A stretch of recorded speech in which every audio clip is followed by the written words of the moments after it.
إنا عرضنا الأمانة على السماوات والأرض والجبال فأبين أن يحملنها وأشفقن منها وحملها الإنسان إنه كان ظلوما جهولا. إن الحمد لله نحمده ونستعينه ونستغفره ونعوذ بالله من شرور أنفسنا ومن سيئات أعمالنا من يهده الله فلا مضل له ومن يضلل فلا هادي له وأشهد أن لا إله إلا الله وحده لا شريك له وأشهد أن محمدا عبده ورسوله أما بعد فإن خير الحديث كتاب الله وخير الهدي هدي محمد صلى الله عليه وسلم وشر الأمور محدثاتها وكل محدثة بدعة وكل بدعة ضلالة وكل ضلالة في النار. أعوذ بالله السميع العليم من الشيطان الرجيم من همزه ونفخه ونفسه. بسم الله الرحمن الرحيم. يا أيها الناس اتقوا ربكم الذي خلقكم من نفس واحدة وخلق منها زوجها وبث منهما رجالا كثيرا ونساء واتقوا الله الذي تساءلون به والأرحام إن الله كان عليكم رقيبا. يا أيها الذين آمنوا اتقوا الله حق تقاته ولا تموتن إلا وأنتم مسلمون. يا أيها الذين آمنوا اتقوا الله وقولوا قولا سديدا يصلح لكم أعمالكم ويغفر لكم ذنوبكم ومن يطع الله ورسوله فقد فاز فوزا عظيما. وقال في موضع آخر أعوذ بالله من الشيطان الرجيم بسم الله الرحمن الرحيم. حاميم والكتاب المبين إنا أنزلناه في ليلة مباركة إنا كنا منذرين فيها يفرق كل أمر حكيم. وقال في موضع آخر أعوذ بالله من الشيطان الرجيم بسم الله الرحمن الرحيم. إنا أنزلناه في ليلة القدر وما أدراك ما ليلة القدر ليلة القدر خير من 1000 شهر تنزل الملائكة والروح فيها بإذن ربهم من كل أمر سلام هي حتى مطلع الفجر. وقال في موضع آخر اليوم أكملت لكم دينكم وأتممت عليكم نعمتي ورضيت لكم الإسلام دينا. تمام قسم کی تعریفات حمد و ثنا کبریائی اور بڑائی اس ذات کے لیے لائق و زیبا ہے جس کے قبض قدرت میں موت و حیات ہے، عزت و ذلت ہے، امیری اور غریبی ہے، بیماری اور تندرستی ہے اور ہر قسم کا نفع و نقصان ہے. بے شمار درود و سلام ہو اس پاک مقدس و مطہر ہستی پر جس کو پروردگار نے تمام جہان والوں کے لیے رحمت و ہدایت بنا کر مبعوث فرمایا صلی اللہ علیہ وآلہ وسلم. حضرات گرامی، آج کی اس خطبہ جمعہ کے اندر ہمارا موضوع ہوگا شعبان المعظم کی فضیلت اور 15ویں شعبان کی حقیقت. اس تعلق سے پچھلے جمعہ کے اندر آپ حضرات نے شعبان المعظم کی فضیلت کے تعلق سے کچھ اہم باتیں سماعت فرما لی ہیں اور اس مہینے کے تعلق سے رسول اللہ صلی اللہ علیہ وسلم کا یہ فرمان بھی آپ حضرات نے سن رکھا ہے کہ یہ وہ مہینہ ہے جو ماہ رجب اور ماہ رمضان کے درمیان میں ہے جس سے لوگ غفلت میں ہیں، اور اس مہینے کے اندر اللہ رب العزت کے نزدیک بندوں کے اعمال اٹھائے جاتے ہیں، پیش کیے جاتے ہیں. رسول اللہ صلی اللہ علیہ وسلم نے یہ فرمایا کہ میں یہ پسند فرماتا ہوں کہ میرے اعمال اللہ کے بارگاہ میں اس وقت پیش کیے جائیں کہ میں روزے سے رہوں. یہ اس مہینے کی اس روزے کی حکمت جو رسول اللہ صلی اللہ علیہ وسلم نے بیان فرمائی ہے، یعنی شعبان المعظم کے اندر میں جو عبادت کثرت سے رسول اللہ صلی اللہ علیہ وسلم سے ثابت ہے وہ ہے روزہ، وہ ہے سیام، جس کو روزہ کہتے ہیں. روزہ ہے جو مختلف تاریخوں کے اندر میں، مختلف دنوں کے اندر میں کثرت سے رسول اللہ صلی اللہ علیہ وسلم رکھا کرتے تھے، جیسا کہ حضرت عائشہ رضی اللہ تعالی عنہا اور ام سلمہ رضی اللہ عنہا سے مروی ہے کہ رسول اللہ صلی اللہ علیہ وسلم سوائے چند دنوں کے گویا پورے مہینے کا، یعنی اس مہینے کے اندر میں روزہ رکھا کرتے تھے۔ اور ام سلمہ رضی اللہ تعالی عنہا سے بھی یہی مروی ہے کہ رسول اللہ صلی اللہ علیہ وسلم کثرت سے نفلی روزے اس مہینے کے اندر میں رکھا کرتے تھے۔ تو اس مہینے کی جو اصل عبادت ہے وہ ہے روزہ، جو آپ کے سامنے ثابت کیا جا چکا ہے۔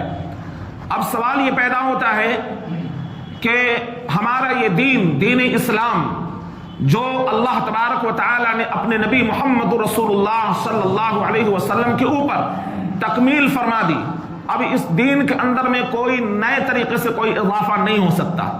دین کے اندر میں جو باتیں اللہ اور اس کے رسول کے جانب سے ہیں وہ برحق ہیں، اس کے اندر میں کوئی تبدیلی نہیں کی جا سکتی اور رد و بدل نہیں کیا جا سکتا، کسی چیز کو ہٹا کر کسی اور کے اوپر فٹ نہیں کیا جا سکتا۔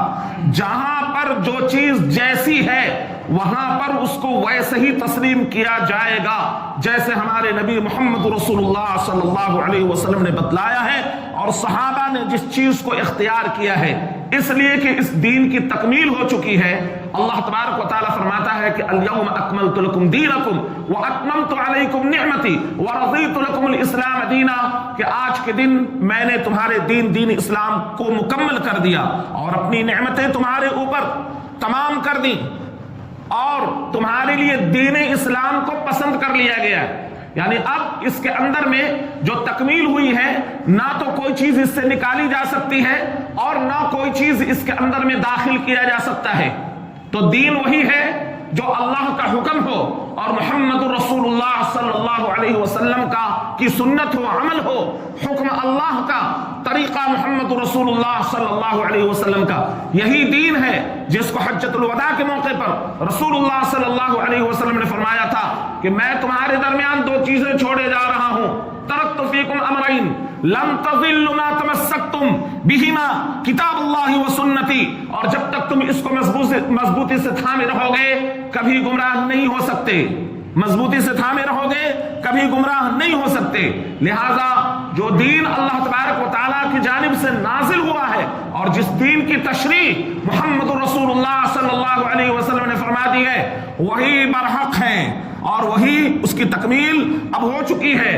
اب کوئی چیز باہر سے یا کسی سن کے اندر میں، کسی ہجری کے اندر میں کسی بدعت کا ایجاد ہوا ہو، اس کو منڈ کر دین اسلام کے اوپر پیش نہیں کیا جا سکتا اور نہ دین اسلام کے اندر میں اس کو ایکسپٹ کیا جا سکتا ہے، بلکہ علماء مخلصین نے ہر زمانے میں ایسی بدعات کا رد کیا ہے جو بعد کے لوگوں نے، صحابہ رضی اللہ عنہم کے بعد کے لوگوں نے اس کے اندر میں گڑھ کر ملا دیا اور اس کو خوب ہوا دی اور آج بھی ہوا دی جاتی ہے۔ سنت کے تعلق سے لوگوں کو پرواہ نہیں ہوتی، لیکن بدعت کو ہوا دینے کے لیے سینکڑوں نہیں، ہزاروں نہیں، بلکہ لاکھوں لوگ روڈ پر اتر جاتے ہیں تاکہ اس کی ترویج کی جائے، اس کے نعرے بلند کیے جاتے ہیں تاکہ اس کو بڑھوتری دی جائے، کیونکہ اس کے اندر میں شیطان کا بھی عمل دخل ہوتا ہے، چونکہ اس کے اندر میں اس بدعت کے پھیلاؤ کے اندر میں شیطانی عمل دخل ہوتا ہے اور شیطان لوگوں کو اس کے اوپر ابھارتا ہے اور اس کے فضائل کے اوپر ابھارتا ہے اور اس کو فروغ دینے کی کوشش کرتا ہے۔ لہٰذا آپ دیکھیں گے کہ سنت کے تعلق سے لوگ بے پرواہ نظر آئیں گے اور آپ دیکھیں گے کہ بدعت و خرافات کے تعلق سے لوگ بڑے متحرک نظر آتے ہیں۔ یہی وجہ ہے کہ شیطان کا دخل اس کے اندر میں ہوتا ہے بدعت و خرافات سے۔ اب سوال یہ پیدا ہوتا ہے کہ مختصر لفظوں میں بدعت کی تعریف کر کے میں بات کو آگے بڑھاتا ہوں۔ مختصر لفظوں میں پہلے بتایا جا چکا ہے کہ دین کے اندر میں ایسی باتیں جس کی کوئی بنیاد دین کے اندر میں موجود نہ ہو، دین کے تعلق سے، ثواب سمجھ کر، عبادت کے تعلق سے، عمل کے تعلق سے ثواب سمجھ کر کسی ایسی بات کا یا ایسے اقوال کا یا ایسے اعمال کا کوئی اختیار کیا جائے جس کا کوئی نمونہ اللہ کے کلام سے، محمد رسول اللہ صلی اللہ علیہ وسلم کے فرمان سے اور صحابہ کے دور سے نہیں ملتا۔ صحابہ نے جس چیز کو اختیار کیا وہاں سے وہ چیزیں نہیں ملتی، وہ کیا ہے؟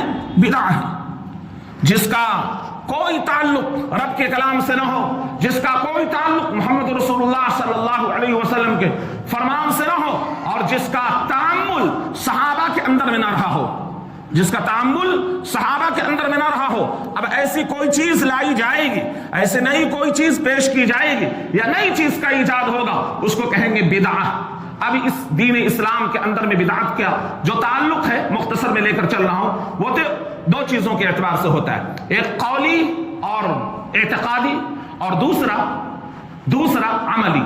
تو قولی اور اعتقادی بدعتیں دنیا کے پردے پر آئیں۔ بعض لوگوں کا عقیدہ اور نظریہ جیسے فرقہ باطلہ کا مختلف انداز میں مختلف ادوار کے اندر میں دیکھا گیا اور مختلف انداز سے دیکھا گیا کہ ان کے اقوال اور ان کے جو اعتقادات تھے وہ الگ ہو گئے۔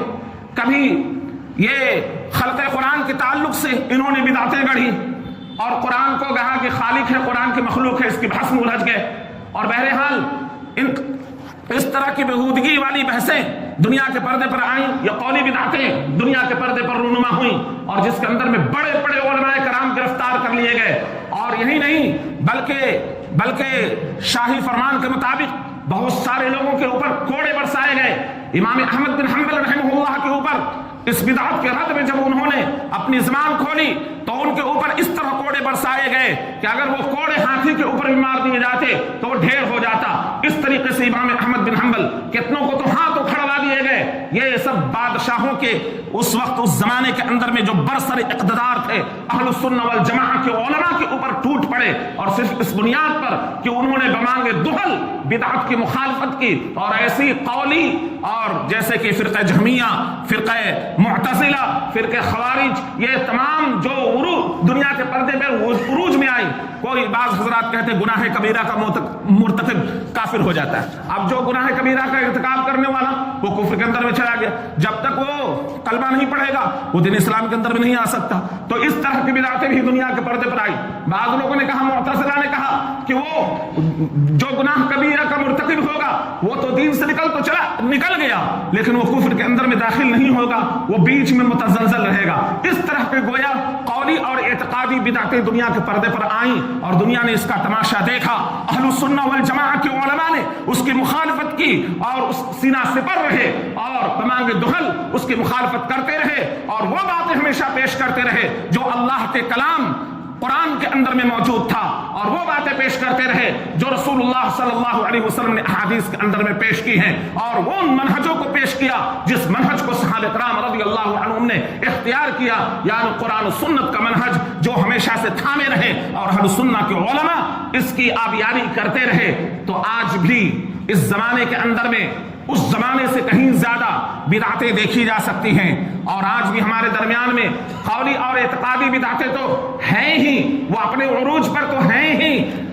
جیسے اولیاء اللہ مشکل کشا حاجت روا، اولیاء اللہ مشکل کشا حاجت روا، یہ قولی اور اعتقادی بدعتیں بلکہ شرک کی طرف لے جانے والی۔ تو اس طرح کی چیزیں بھی وجود میں ہمارے درمیان میں اتنی بہتات سے، اتنی کثرت سے ہے جس کو ابھی بیان کرنے کا وقت نہیں ہے۔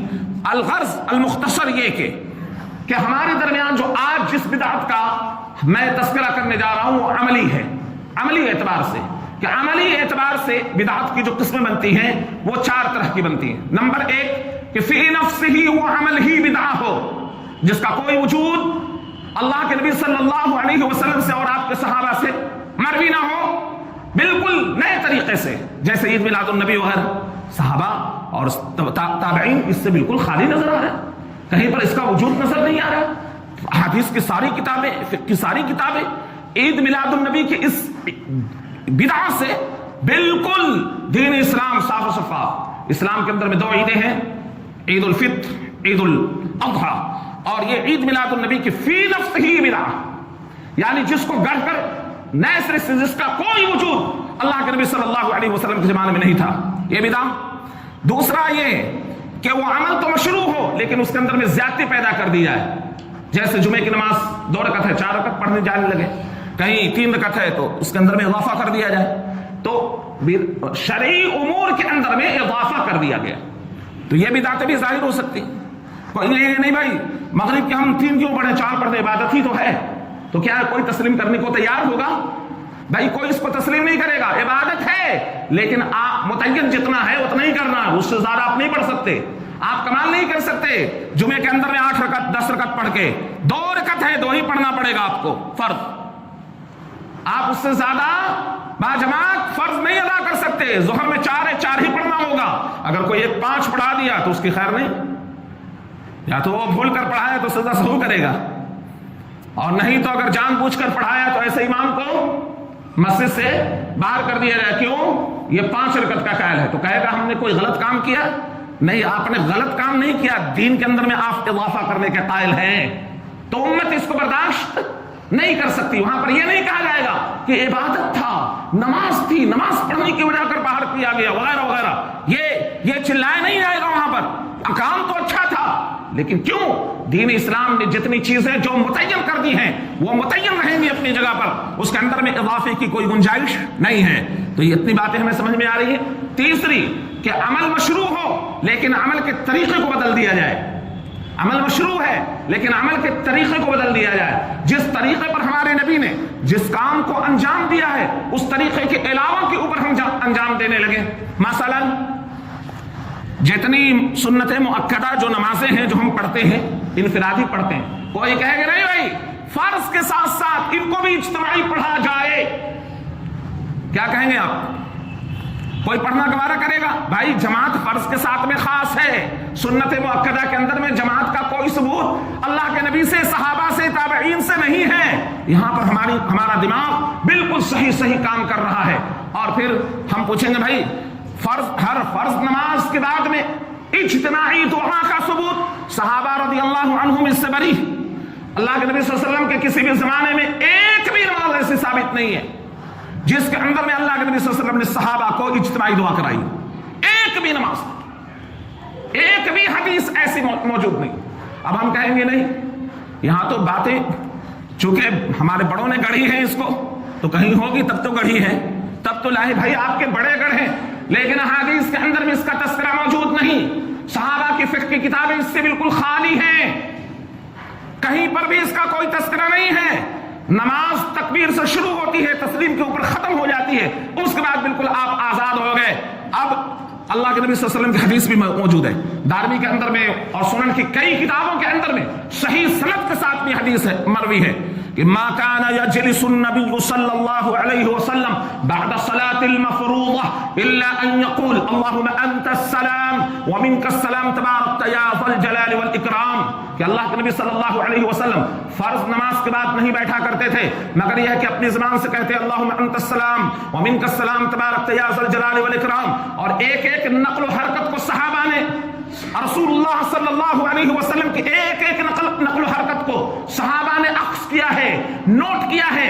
اگر ہر فرض نماز کے بعد میں رسول اللہ صلی اللہ علیہ وسلم نے دعا کرائی ہوتی تو ضرور بھی ضرور صحابی نقل کرتے, ابو ہریرہ رضی اللہ تعالی عنہ نقل کرتے, حضرت عبداللہ ابن عمر نقل کرتے, اور جو صحابی احادیث کے بڑے روایتوں کو نقل کرنے والے ہیں ان سے ضرور بھی ضرور یہ چیز صادر ہوتی کہ ہاں اللہ کے نبی صلی اللہ علیہ وسلم ہر فرض نماز کے بعد میں اجتماعی طور پر دعا کرتے تھے. بھائی آپ کو دعا کرنی ہے نہیں کرنی ہے, آپ کو تسبیحات کرنی ہے, ذکر و اذکار کرنا ہے جو رسول اللہ صلی اللہ علیہ وسلم سے ذکر و اذکار ثابت ہے مختلف موقعوں پر. اللہم لا مانع لما اعطیت ولا موتی لما منعت ولا ينفع ذا الجد منک الجد اللہم انت السلام ومنک السلام تبارک یا ذا الجلال والاکرام. اس کو انفرادی طور پر آپ کریں, اجتماعیت وہاں نہیں ہے, وہاں اجتماعیت نہیں ہے. انفرادی جیسے انفرادی طور پر صحابہ کو تسبیحات رسول اللہ صلی اللہ علیہ وسلم نے بتلائی. غربا صحابہ پہنچے, عمرہ تو آگے بڑھ رہے ہیں, ہمارے پاس مال نہیں ہے جو صدقہ و خیرات کر کے عبادت میں آگے نکلیں. اللہ کے نبی صلی اللہ علیہ وسلم نے تسبیحات بتائی 33 مرتبہ سبحان اللہ الحمدللہ اللہ اکبر کی تسبیحات بتلائیں. صحابہ اس کے اوپر عمل پیرا ہوئے, عمرہ صحابہ کو پتہ لگ گیا, ان لوگوں نے بھی عمل کرنا شروع کر دیا. تو یہ عمل تھا, یہ اجتماعی نہیں تھا, سب کے سب انفرادی کرتے تھے. اب وہاں پر کہیں پر بھی اجتماعیت ثابت نہیں ہے. تو جو چیزیں جہاں پر اجتماعی ثابت ہے اس کو اجتماعی کرنا, جہاں پر انفرادی ثابت ہے وہاں پر انفرادی کرنا, یہ ہے اصل اسلام. اس کے اندر میں اگر آپ اجتماعیت لائیں گے. بھائی سنت المؤکدہ کیوں نہیں سنت مؤکدہ کو آپ اجتماعی طور پر پڑھتے ہیں, وہاں پر ٹھیک ٹھیک ہمارا یہ پڑھا نہیں گیا ہے اجتماعی اس لیے نہیں پڑھتے. کہیں ممانعت کہاں ہے؟ ممانعت کی کوئی دلیل ہے؟ بھائی نہیں پڑھا گیا اس لیے نہیں پڑھا جاتا ہے, نہیں ثابت ہے اس لیے ہم ثابت نہیں کر سکتے. جو چیز ثابت نہیں ہے اس کو ہم ثابت نہیں کر سکتے, اپنی جانب سے ہم نہیں لا سکتے. ثابت کرنے کے لیے دلیل کی ضرورت ہوگی. تراویح کی نماز با جماعت پڑھی گئی, یعنی قیام اللیل قیام رمضان با جماعت پڑھی گئی, ثابت ہے, پڑھتے ہیں. اسی طرح وتر کی نماز با جماعت پڑھی گئی, ثابت ہے, ہم پڑھتے ہیں. بقیہ سنت مؤکدہ ثابت نہیں ہے اس لیے نہیں پڑھتے, بقیہ ثابت نہیں ہے اس لیے نہیں پڑھتے.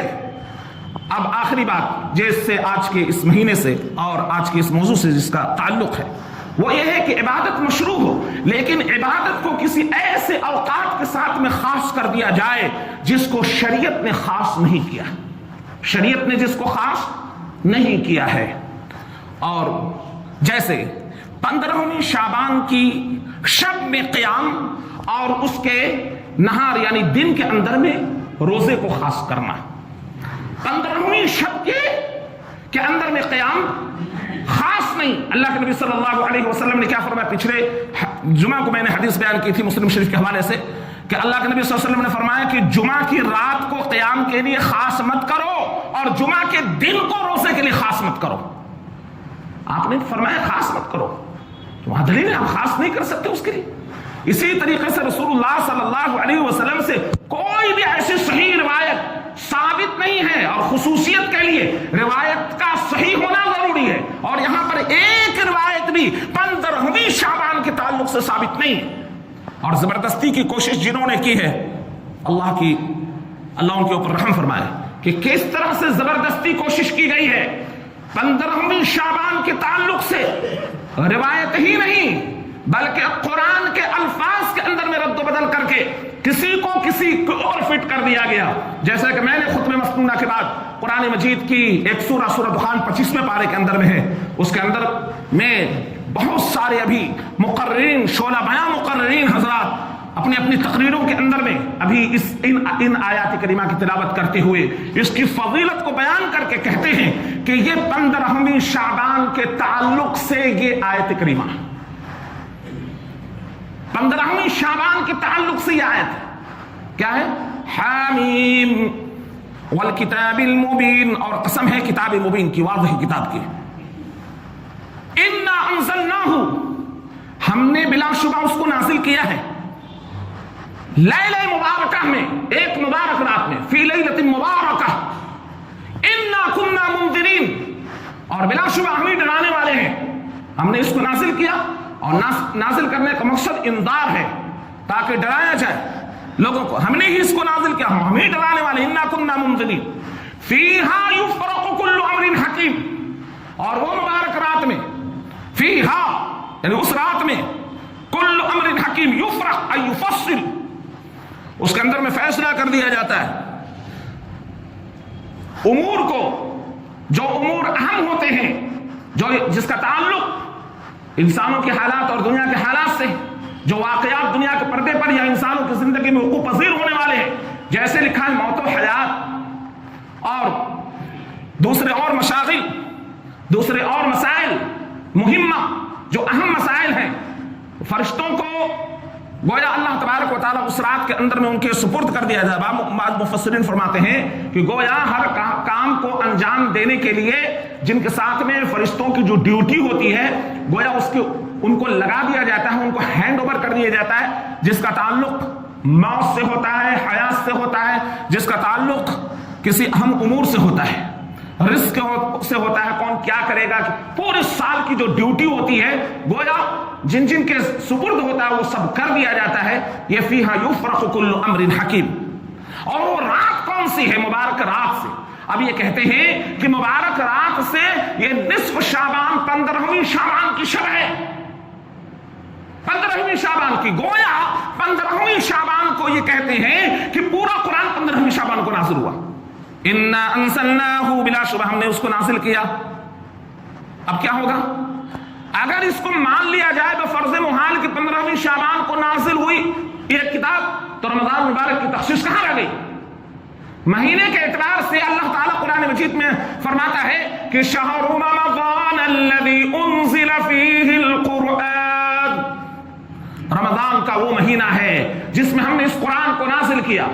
اب یہ تسلیم کر لیا جائے کہ نصف شعبان کے اندر میں قرآن مجید کا نزول ہوا، ایک لیلہ مبارکہ کے اندر میں، تو رمضان المبارک کا مہینے کے اعتبار سے اس کا ختم ہو جائے گا، اور جو قرآن بیان کر رہا ہے وہ بات غلط ثابت ہو جائے گی آپ کی اس تشریح کے مطابق، نعوذ باللہ۔ تو آپ کا فتویٰ، آپ کی باتیں قرآن مجید کی اس آیت کریمہ سے ٹکرا جانے والی ہے کہ اللہ نے اس قرآن مجید کو رمضان المبارک کے مہینے کے اندر میں نازل فرمایا ہے، نہ کہ شعبان المعظم کے اندر میں۔ آپ کہیں شعبان میں نازل ہوا، اللہ تبارک و تعالیٰ فرما رہا ہے کہ رمضان میں نازل ہوا، اور رمضان المبارک کے اندر، بخاری کے اندر، مسلم کے اندر، خود قرآن کے اندر میں اِنَّا أَنزَلْنَاهُ فِي لَيْلَةِ الْقَدْرِ، بلا شبہ ہم نے اس کو قدر والی رات میں نازل کیا۔ رمضان المبارک کی راتوں میں سے ایک رات ہے، 20 یوں نہیں 50 حدیثیں اس کے اوپر مروی ہے، امام بخاری نے، امام مسلم نے، امام داؤد نے، امام ترمذی نے، متواتر درجے کی روایتیں ہیں جس سے پتہ لگتا ہے کہ قرآن مجید اللہ کے نبی صلی اللہ علیہ وسلم کے اوپر یا لوح محفوظ سے آسمان دنیا کے اوپر بیک وقت ایک رات میں اتار دیا گیا بیت العزہ کے اندر میں، اور وہاں سے بالترتیب 23 سالہ مدت میں محمد رسول اللہ صلی اللہ علیہ وسلم کے اوپر بتدریج نازل ہوتا رہا۔ اور امام ابن کثیر اور دیگر مفسرین نے اس طور پر اس کو تطبیق دی ہے کہ اس رات میں رسول اللہ صلی اللہ علیہ وسلم کے قلب اطہر پر جب قرآن مجید کے نزول کی افتتاح ہوئی تو وہ یہی قدر والی رات تھی۔ وہ کون سی قدر والی رات تھی؟ رمضان المبارک کی آخری عشرے کے اندر میں جو 5 راتوں میں سے کوئی ایک رات ہے تاک راتوں میں سے، وہ مراد ہے، اور یہاں اسی کو لیلہ مبارکہ کہا گیا ہے، اور وہی مبارک رات قدر والی رات ہے، وہی مبارک رات قدر والی رات ہے، اور یہی جمہور مفسرین کا اجماع ہے اس کے اوپر۔ اور بعض نے دیکھیں جمہور مفسرین کی اجماع کو ہم تسلیم نہیں کرتے، ہم کہاں بھٹک رہے ہیں؟ کوئی ایک نے کوئی سوچا چھوڑ دیا، کوئی ایک ضعیف موضوع من گڑھت روایت کو لا کر بیان کر دیا، ساری صحیح حدیثیں بلائے طاق رکھ دی گئی، سارے قرآن کی آیت کریمہ بلائے طاق رکھ دی گئی۔ ہے بھائی ہمارے پاس دلیل، کون بیان کیا؟ ارے اکرمہ نے بیان کیا، فلاں نے بیان کیا، قتادہ نے بیان کیا، مجاہد نے بیان کیا، اور جب کب پتا ہے ان کو کہ یہ تشریح محدثین کے مفسرین کے نزدیک مرجوح ہے، پتا ہے یہ بات، اور راجح ترجیح یہی ہے کہ جو لیلہ مبارکہ ہے وہی لیلۃ القدر ہے، راجح ہے۔ تو راجح کو چھوڑ کوئی مرجوح کو عمل کرے تو غداری ہے کہ نہیں؟ یہ قرآن کے ساتھ میں بے وفائی ہے یا نہیں؟ یہ قرآن کے اوپر ظلم کرنا ہے یا نہیں؟ کہ وہ تفسیر جو قرآن سے ثابت ہے، وہ تفسیر جو رسول اللہ صلی اللہ علیہ وسلم کے فرمان سے ثابت ہے، وہ باتیں جو اکثر احادیث سے ثابت ہیں، ایک شاذ قول کے مطابق، ایک من گڑھت اور موضوع روایت کے مطابق، ایک ایسی بات جو کسی نے کہہ دی ہے وہ ہمارے سر پر آ جاتی ہے اور وہ دین بن جاتا ہے، اور دین کی ساری باتیں ہم سے نکل جاتی ہیں اور کہا جاتا ہے کہ یہ دوسرے لوگوں کا مسلک ہے۔ یہ حد ہو گئی۔ تو یہ قرآن مجید رمضان مبارک کی راتوں میں سے ہے، اس رات کے اندر میں اس کا کوئی تعلق نہیں ہے، سب سے پہلی بات۔ اب آئیے کہ اس تعلق سے کئی روایتیں گڑھی گئی ہیں جس کے اندر میں صاحب کشاف نے بھی بغیر کسی سند کے ایک روایت، کشاف تفسیر کی کتاب ہے، اور صاحب کشاف نے ایک روایت نقل کی ہے کہ جب شعبان المعظم کی جب نصف شعبان کی جب رات ہوتی ہے تو اس کے اندر قیام اور اس کے تعلق سے روزے والی روایت اور بھی دیگر کتابوں کے اندر میں یہ چیز مروی ہے کہ اللہ تبارک و تعالی آسمان دنیا کے اوپر نازل ہوتا ہے اور لوگوں کی مغفرت فرماتا ہے، تو وہ اللہ تبارک و تعالی کا آسمان دنیا کے اوپر نازل ہونا ہر دن کی بات ہے، رمضان مبارک کی ہر راتوں کے اندر میں کوئی ایک رات مخصوص نہیں ہے، اس کے اندر آسمان دنیا کے اوپر نازل ہونا تو روزانہ ہوتا ہے، اللہ تبارک و تعالی روزانہ آواز لگاتا ہے۔ بخاری اٹھائے دیکھیں اس کے اندر میں الفاظ مروی ہے کہ اللہ کہ نبی صلی اللہ علیہ وسلم بیان فرماتے ہیں کہ اللہ تبارک و تعالی رات کا جب نصف ثلث حصہ جب باقی رہتا ہے تو آواز لگاتا ہے اللہ تبارک و تعالی، ہے کوئی مغفرت طلب کرنے والا جس کی مغفرت کروں، ہے کوئی حاجت مند جس کی حاجت روائی کی جائے۔ کسی ایک رات کے ساتھ میں اس کو خاص کر کے اس کو عبادت کا قرار دینا یہ بڑا ظلم ہے۔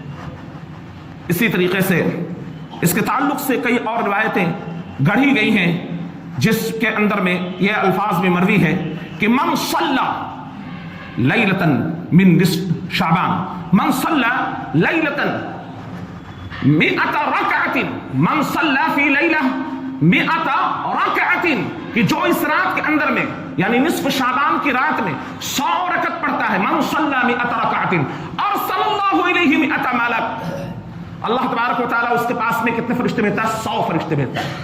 30 یبشرونہ بالجنہ، اس میں 30 فرشتے اس کو جنت کی بشارت دیتے ہیں۔ و30 یؤمنون لہ عن عذاب النار، اور 30 جو فرشتے جہنم کے عذاب سے اس کو معمون کر دیتے ہیں۔ و30 یدفعون عنہ آفات الدنیا، اور 30 ایسے ہوتے ہیں جو دنیا کے مصائب اور آلام سے بچا لیتے ہیں۔ و10 یدفعون عنہ مکائد الشیطان، اور 10 ایسے ہوتے ہیں فرشتے جو شیطان کے مکر و فریب سے اس کی حفاظت کرتے ہیں۔ یہ اس رات کے تعلق سے اس روایت کو گڑھی گئی۔ علامہ امام الجوزی رحمۃ اللہ علیہ نے اس روایت کو الموضوعات کے اندر میں نقل کیا ہے، اور من گڑھت روایتوں کے مجموعے کے اندر میں اس کو جگہ دی گئی۔ من گڑھت روایت جس کے سند کا اتا پتہ نہیں، جس کو گڑھ لیا گیا ہے، اس کے اندر میں پیش کیا جاتا ہے۔ ایک اور روایت یہ بھی کشاف کے اندر میں روایت بھی مروی ہے، ایک اور روایت جس کو ابو ہریرہ رضی اللہ تعالی عنہ کی طرف منسوب کیا جاتا ہے، نسبت کی جاتی ہے، جس کی تخریج امام ابن جوزی رحمۃ اللہ نے فرمائی ہے۔ اس کے اندر میں یہ ہے کہ من صلی لیلۃ من نصف شعبان، کہ جو آدمی نصف شعبان کی رات میں 12 رکعۃ 12 رکعت پڑھے، اور یقرأ فی کل رکعۃ قل هو اللہ احد 30 مرہ، اور ہر رکعت کے اندر میں 30 مرتبہ قل هو اللہ احد پڑھے، لم یمت حتی یری مقعدہ من الجنہ، کہ وہ جنت کے اندر میں اپنی سیٹ کو دیکھ لے گا، وہ مرے گا نہیں، یہاں تک کہ جنت کے اندر میں اپنی جگہ دیکھ لے، یعنی دنیا ہی کے اندر میں جنت کا مشاہدہ کر لے۔ لم یمت، نہیں مرے گا، حتی یری مقعدہ من الجنہ، کہ جنت کے اندر میں جو اس کی جگہ ہے وہ دنیا کے اندر میں دیکھ لے۔ یہ اس روایت کو گڑھ کے اس طرح، اور وہ سفارش فرما وَيَشْفَعُونَ فِي 10 من اہل بیتہ کلہم وجبت لہ النار، اخرجہ ابن الجوزی فی الموضوعات، اور وہ سفارش کرے گا اپنے 10 اہل ایسے خانہ کی، یعنی اپنے 10 اہل خانہ میں سے ایسے اشخاص کی سفارش فرمائے گا جس کے اوپر جہنم واجب ہو گئی ہو۔ اس روایت کو امام ابن جوزی رحمۃ اللہ علیہ نے کہاں نقل کیا ہے؟ الموضوعات کے اندر میں نقل کیا ہے، من گڑھت روایت کے اندر میں نقل کیا ہے۔ اور یہ تو اس روایت کے یعنی اس رات کے اندر میں عبادت کے تعلق سے جو گڑھی ہوئی جو باتیں ہیں وہ آپ کے سامنے پیش کی گئی، اور محدثین نے اس کے اوپر جو جرح کی ہے، جرح و تعدیل کے جو امام ہیں جو انہوں نے جرح کی ہے، جرح کر کے لکھا ہے کہ یہ سب من گڑھت اور موضوعات میں سے۔ کیوں نقل کرتے ہیں؟ سوال یہ ذہن میں پیدا ہو گیا، بھائی کیوں موضوعات کو نقل کرتے ہیں؟ موضوعات کو نقل کرنے کا مقصد یہ ہوتا ہے تاکہ لوگوں کو اس سے بچایا جائے، اور بتا دیا جائے کہ کوئی کس و ناقص کھڑے ہو کر ممبر کے اوپر ایسی روایتوں کو بیان کر کے لوگوں کو گمراہ نہ کرے۔ اور اہل حق کا کام ہوتا ہے کہ وہ اس کو موضوعات میں جگہ دے کر دوسروں کو اس سے خبردار کرنے کی کوشش کرتے ہیں، مقصد ہوتا ہے۔ آپ کہیں گے کہ اتنے بڑے بڑے لوگوں نے نقل کیوں کیا؟ نقل کر کے حکم لگایا کہ سن لو، خبردار رہو، ایسی روایتوں سے جو گڑھ کر دین اسلام کے اندر میں پیش کر دیا گیا ہے اس کو قبول نہیں کیا جائے گا۔ یہ باتیں نہ تو رسول اللہ صلی اللہ علیہ وسلم سے ثابت ہے، نہ آپ کے صحابہ سے ثابت ہے، ایسی باتوں کو لیا نہیں جائے گا۔ یہ ہے اس رات کی حقیقت کے تعلق سے جو کچھ بیان کی جاتی ہے۔ اور پھر فرمایا جاتا ہے کہ جو اس رات کے اندر قیام کرتا ہے، رات کے اندر میں فَإِنْ أَصْبَحَ، یہ تو قیام کی باتیں تھی، فَإِنْ أَصْبَحَ روزے کی بات ہے، فَإِنْ أَصْبَحَ فِي ذَلِكَ الْيَوْمِ صَائِمًا كَانَ كَصِيَامِ 60 سَنَةً مَاضِيَةً و60 سَنَةً مُقْبِلَةً،